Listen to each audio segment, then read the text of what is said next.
ಷಣ್ಮುಗ ಪಾರ್ವತಿ ದೇವಿಯ ಹೊಟ್ಟೆಯಿಂದ ಹುಟ್ಟಿಲ್ಲ ಅಂತ ಪುರಾಣ ಕಥೆಗಳು ಹೇಳ್ತಾರಲ್ಲ. ಅಲ್ಲ, ಇವಾಗ ಅದೇನಾಗತ್ತೆ ನೋಡಿ, ನೀವು ಕೇಳಿದ ಪ್ರಶ್ನೆ ಬಹಳ ಚೆನ್ನಾಗಿದೆ. ಸುಮಾರು ಜನ ಹೇಳ್ತಾರೆ ಅದನ್ನ.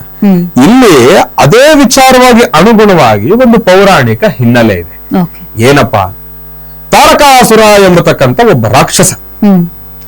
ತಾರಕಾಸುರ ಎಂಬತಕ್ಕಂತ ಒಬ್ಬ ರಾಕ್ಷಸ ಏನ್ ಮಾಡ್ತಾನೆ, ಯಾವಾಗ ಶಿವನ ಪತ್ನಿ ತಾಯಿ ಸತೀದೇವಿ ಮೊದಲು, ಆಗ ಅಲ್ಲೇನಾಗತ್ತೆ, ತಾಳ್ಮೆಯನ್ನ ಕಳ್ಕೊಂಡು ಶಿವನ ಪತ್ನಿ ತಾಯಿ ಸತೀದೇವಿ ಯಜ್ಞಕುಂಡಕ್ಕೆ ಹಾರಿದಾಗ, ದಕ್ಷರಾಜನ ಒಂದು ಯಜ್ಞದ ಸಮಯದಲ್ಲಿ ಹಾರಿದಾಗ ತಾಯಿ ತನ್ನ ಪ್ರಾಣವನ್ನ ಕಳ್ಕೊಳ್ತಾಳೆ. ಶಿವನಿಗೆ ಹೆಂಡತಿ ಇಲ್ಲ, ಶಿವ ಈಗ ಏಕಾಂಗಿ ಆಗಿದ್ದಾರೆ. ತಾರಕಾಸುರನ ಒಂದು ವಿಶೇಷವಾಗಿರ್ತಕ್ಕಂಥ ಕ್ರೌರತ್ವ ಶುರು ಆಗೋಗಿದೆ. ತಾರಕಾಸುರನಿಗೆ ಒಂದು ನಂಬಿಕೆ ಏನಪ್ಪಾ, ಹೆಂಗನು ಶಿವನಿಗೆ ಇನ್ಯಾರು ಇಲ್ಲ, ಶಿವನಿಗೆ ಮದುವೆ ಆಗೋದಿಲ್ಲ. ಯಾಕಂದ್ರೆ ಶಿವ ಒಂದು ಏಕಪತ್ನಿ ವ್ರತಸ್ಥ, ಆತ ಮತ್ತೊಂದು ಹೆಣ್ಣು ಮಗುವನ್ನು ಅದ್ರ ದೃಷ್ಟಿಯಲ್ಲಿ ನೋಡುವುದೂ ಇಲ್ಲ. ಆತನಿಗೆ ಅದೇನನ್ನೋದು ಗೊತ್ತಿಲ್ಲ, ಆತ ಸ್ಮಶಾನವಾಸಿ, ಇನ್ನಾಗೋದಿಲ್ಲ ಕತೆ ಅಂತ ಹೇಳಿ ಬಹಳ ದೀರ್ಘ ತಪಸ್ಸನ್ನ ಮಾಡಿ ಬ್ರಹ್ಮದೇವರನ್ನ ತಪಸ್ಸಿಂದ ಮೆಚ್ಚಿಸ್ಬಿಡ್ತಾರೆ. ಬ್ರಹ್ಮದೇವ ಏನ್ ಮಾಡ್ತಾರೆ, ತಾರಕಾಸುರನಿಗೆ ವಿಶೇಷವಾಗಿರ್ತಕ್ಕಂಥ ಒಂದು ಅನುಗ್ರಹವನ್ನ ಕರುಣಿಸ್ತಾರೆ. ತಾರಕಾಸುರ ಕೇಳ್ತಾನೆ, ನನಗೆ ಶಿವನಿಂದ ಹುಟ್ಟತಕ್ಕಂತ ಒಂದು ಮಗುವಿನಿಂದ ನನ್ನ ವಧೆ ಆಗಬೇಕು.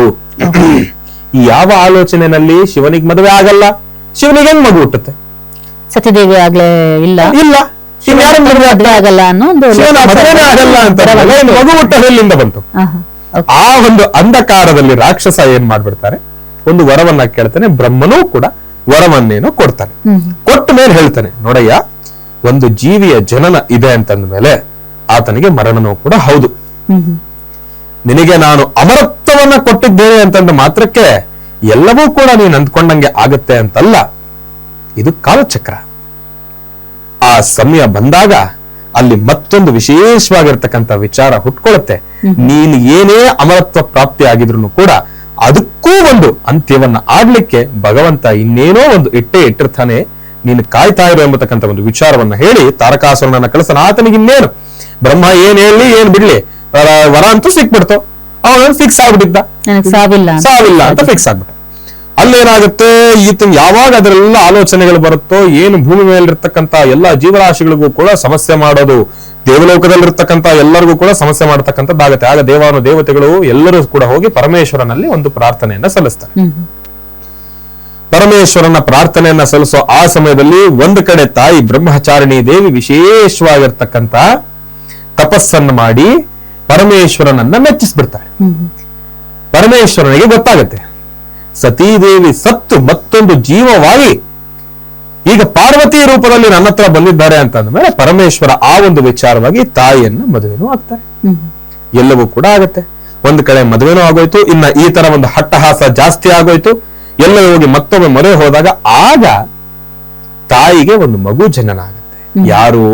ಸುಬ್ರಹ್ಮಣ್ಯ. ಸುಬ್ರಹ್ಮಣ್ಯನ ಮತ್ತೊಂದು ಹೆಸರೇ ಸ್ಕಂದ. ಆಗ ಆ ತಾಯಿಗೆ ಸ್ಕಂದ ಮಾತಾ ಎಂಬತಕ್ಕಂಥ ಒಂದು ಹೆಸರನ್ನ ಬರುತ್ತೆ. ಯಾತಕ್ಕೋಸ್ಕರ ಸುಬ್ರಹ್ಮಣ್ಯ ಹುಡ್ತಾನೆ? ಈತನ ಒಂದು ವರ ಏನಿತ್ತು?